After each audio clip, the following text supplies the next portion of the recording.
periodismo y algo más por Punto Cero.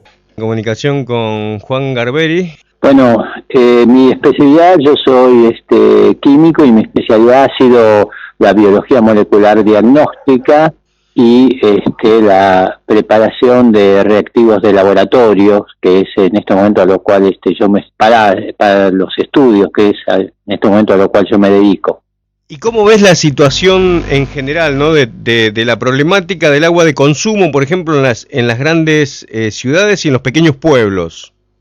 Para resumir la respuesta, te diría que la situación es muy grave porque ocurre que hay un gran nivel de contaminación del agua de consumo en los pequeños pueblos y también inclusive a veces en las grandes ciudades o en algunas de las grandes ciudades. En algún caso la contaminación es una contaminación de tipo microbiana, producto de contaminaciones con redes cloacales o ese tipo de situaciones, o con pozos sépticos que se contaminan, digamos, con las reservas de agua. En otros casos la contaminación es de carácter químico, producto de químicos tirados por determinadas empresas a ríos o a lugares donde está la reserva del agua, y en otros casos hay una contaminación de carácter natural que debe ser también tratada y que muchas veces no se trata, que tiene que ver con la contaminación con arsénico, por ejemplo, y que produce, obviamente, la ingesta del arsénico en forma continua, produce una enfermedad que si bien no es inmediata, con el tiempo deteriora seriamente la salud. No nos debemos olvidar tampoco las contaminaciones que ocurren por la utilización de todos los productos agrotóxicos, digamos, en nuestra agricultura comercial, que lleva a que ya sea ocurra la contaminación en la lluvia y entonces queda en el aire, y cuando llueve esta contaminación baja a los lugares donde se recolecta el agua, o muchas veces también la contaminación va a los ríos, de donde también se hace la extracción del agua y no se produce la debida decontaminación. Inclusive esto afecta a toda la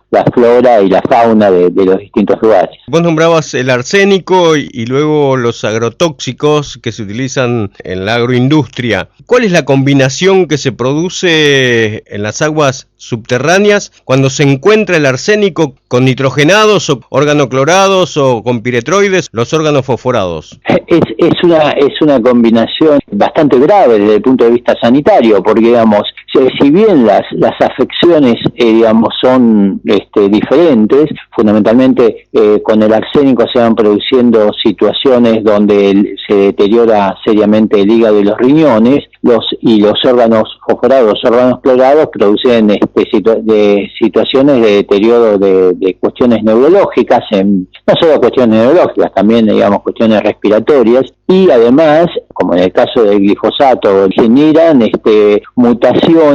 En el caso de los procesos embriológicos, producen malformaciones de nacimiento, o inclusive generan situaciones que llevan a procesos oncológicos, leucemias o otro tipo de cánceres. El arsénico en la zona de la provincia de Buenos Aires tiene una tolerancia de 4 puntos por encima de lo que es el resto del mundo, 0,05, y 0,01 dice la Organización Mundial de la Salud y el Código Alimentario Nacional. ¿Crees que eso se puede rever en algún momento? Bueno, yo siento concretamente que se debiera rever seriamente, y lo que sí se debiera hacer es hacer estudios concretos en los distintos lugares de todos estos elementos que se encuentran en el agua, dado que, como bien decían aquellos primeros médicos hace más de 2000 años, nuestra medicina deben ser nuestros alimentos, incluyendo entre nuestros alimentos nuestra ingesta, o sea, el agua.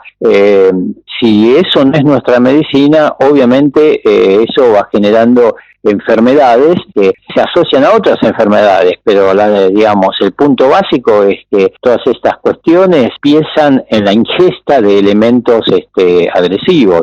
Por lo tanto, se debe detectar la presencia de arsénico, y en el caso de las aguas que aparecen con arsénico, esto es una cuestión porque hay napas de arsénico natural, o buscar otras fuentes de recursos, o bien establecer la purificación a través de los distintos sistemas de purificación, que pueden ser tipo osmosis reversa, destilaciones selectivas, etcétera, o filtraciones concretas con la presencia de óxidos de hierro que modifican el arsénico y hacen que el agua se purifique. O sea, hay elementos para producir la purificación, pero esto debe estar ordenado claramente y debe ser un proceso legal, digamos, que no pueda violarse, cosa que no siempre ocurre en quienes dan el agua, digamos, en los distintos pueblos.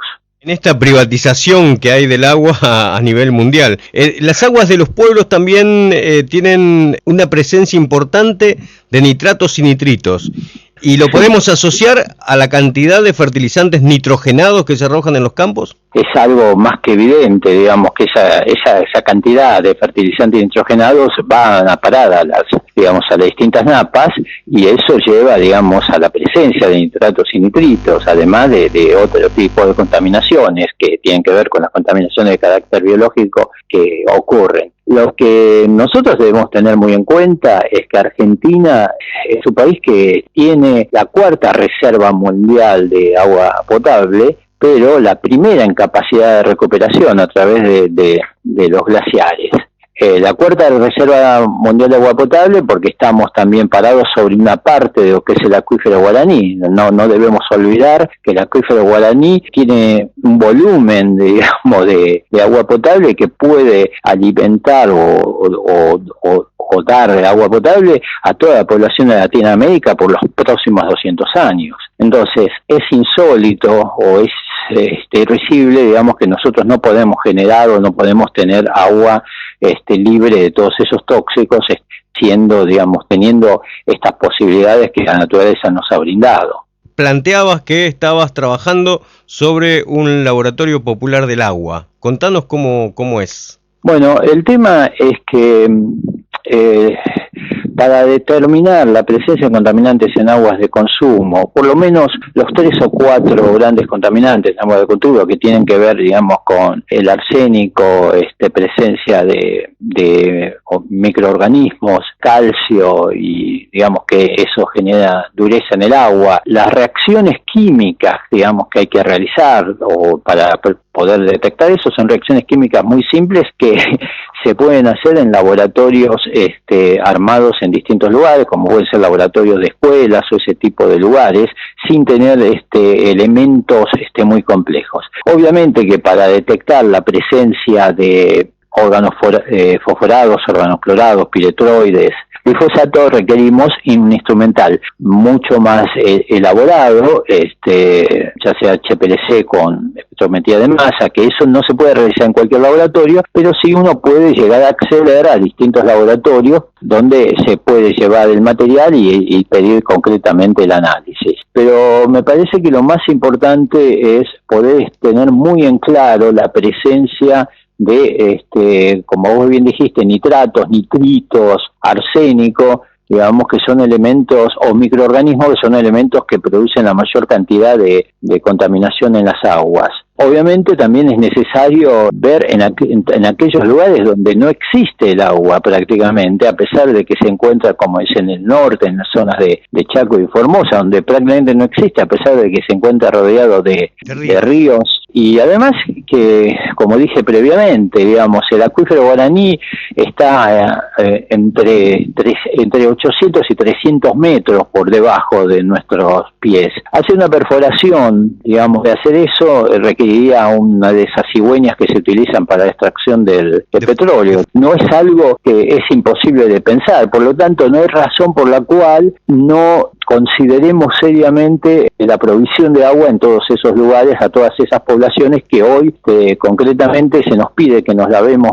que mantengamos la higiene, que nos lavemos las manos y todo eso, pero cuando el agua no está, eso es absolutamente imposible. Nosotros empezamos concretamente a hacer estos estudios allá por el 2000-2001, cuando fue esa crisis, y lo trabajamos, digamos, muy seriamente con los compañeros de los movimientos sociales con que nosotros estábamos trabajando, como el MTR y otros movimientos sociales. Nos llevaría cerca de 20 años por lo menos.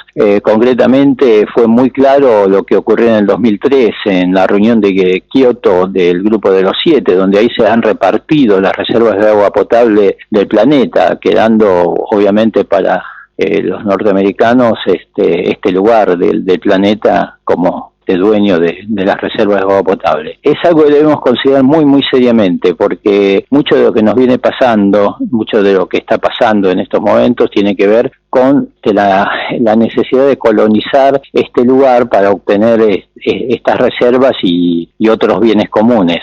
Bienes comunes que pasarían a ser el pago del no pago de la deuda externa en algunos casos. Tal cual, o sea que esto es muy importante. Y entonces nosotros debemos, y una de las cosas que me parece que en este momento debemos empezar a ser capaces de ver la situación en que nos han colocado de pánico, digamos, diseminado, de pánico total, debemos empezar a poder pensar por nosotros mismos sin tener que pedirle permiso para pensar a los de arriba. Cuando empecemos a pensar por nosotros mismos, eso nos va a permitir observar estas cosas, además de observar esto que venimos hablando, además de observar que mucho de lo que acá se está generando en estos momentos no tiene razón de ser, ¿no? Porque si comparamos, digamos, los planteos que se hacen en estos momentos con las cosas que vienen ocurriendo año tras año, con un montón de otras enfermedades, inclusive producidas por el agua, muchas de ellas, y las muertes son insignificantes.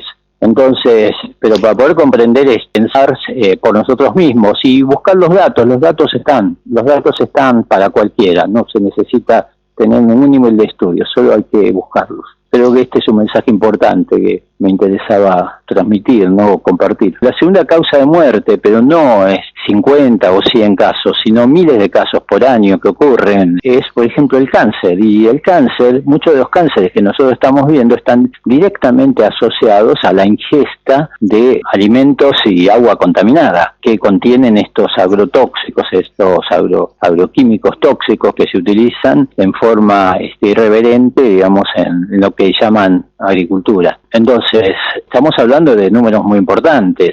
Vuelvo a decir, arriba de 40.000 casos por año. En el 2018, y sin ir más lejos para darte algún número, tenemos 32.000 muertes producidas por neumonía y gripe. Y sin embargo, acá nadie lo ha sabido. Si hoy está pasando concretamente, que viene pasando año tras año, estamos hablando de que hay un muerto cada 24, 25 horas en nuestro país, año tras año. Si hablamos de dengue, en lo que va del año, más de 6.300 casos infectados de dengue. No estamos colocando en verdadero rango, digamos, lo que nos está ocurriendo, y lo que sí está observando con claridad es un proceso de pánico generalizado, que creo que sí, esto hay que decirlo, que como todos sabemos, o como todos debiéramos saber, el pánico, el miedo, baja terriblemente las defensas, que tiene que ver con ingesta armoniosa, con un estado de ánimo armonioso y obviar todo lo otro. Entonces estamos haciendo las cosas un poco incoherentemente, por decirlo de alguna manera. ¿De qué forma afecta a las vías aéreas, a las vías respiratorias, el respirar tanto cloro con el que han optado por desinfectar si es que está infectado el ambiente? A mí me resulta difícil hacer una definición concreta de eso, pero indiscutiblemente el cloro es un elemento altamente irritativo. De hecho, si a alguien se le ocurre tomar medio vaso de lavandina, que le va a ocurrir en forma directa, que es un proceso inmediato de edema de glotis, que la glotis es esa válvula que cierra la tráquea. Si no hay un procedimiento inmediato de desinflamación, no va a poder respirar. O sea que indiscutiblemente el cloro está afectando las vías respiratorias, lo cual en conjunto de eso, más en conjunto quizás de otras acciones que disminuyen la inmunidad, en vez de favorecer una mejor respuesta del cuerpo para defendernos de un bicho cuya tasa de letalidad está en el orden del 4% y quizás menos, una tasa de letalidad que es muy baja comparada con la tasa de letalidad de la neumonía o incluso de la tuberculosis, que es de arriba del 15%. No sé, me parece que tenemos que rever algunas situaciones concretamente de cómo estamos manejando el tema. Juan Garberi, te mando un fuerte abrazo y espero mantenernos en contacto para hacer consultas de este tipo, que son muy importantes. Por supuesto, y te agradezco a vos que me permitas, digamos, también compartir algunos de los pensamientos estos que tienen que ver con la vida misma. Y desde ya, un abrazo muy grande, y vos sabés mi más profundo respeto a tu trabajo.